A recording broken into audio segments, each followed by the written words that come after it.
L'info sur AL24 News, bienvenue.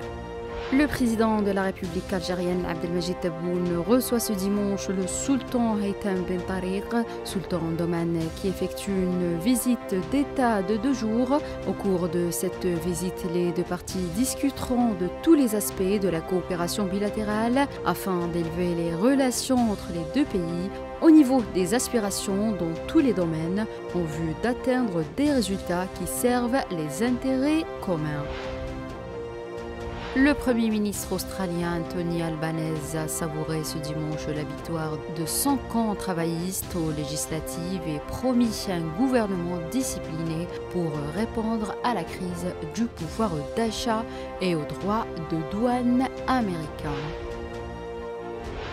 Le Portugal entre officiellement ce dimanche en campagne électorale pour les législatives anticipées du 18 mai, les troisièmes depuis janvier 2022, pour lesquelles le gouvernement sortant de droite modérée fait figure de favori, mais sans la garantie qu'une victoire assurait la stabilité du prochain exécutif.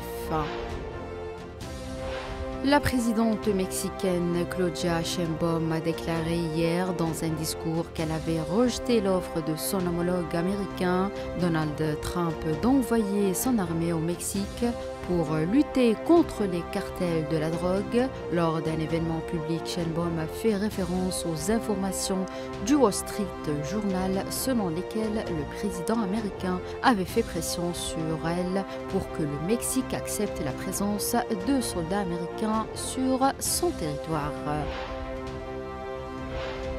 La diplomatie chinoise a indiqué ce dimanche avoir émis une protestation solennelle auprès de l'ambassade japonaise, arguant qu'un avion civil s'était introduit dans l'espace aérien autour des îles Diaoyu de manière illégale d'après un communiqué. Et enfin, la Roumanie a commencé à voter ce dimanche à 7 heures locales pour le premier tour d'une présidentielle sous haute surveillance, 5 mois après l'annulation du premier tour de la présidentielle, avec à la clé une possible nouvelle victoire de l'extrême droite. C'est la fin de cette édition. Merci de l'avoir suivi.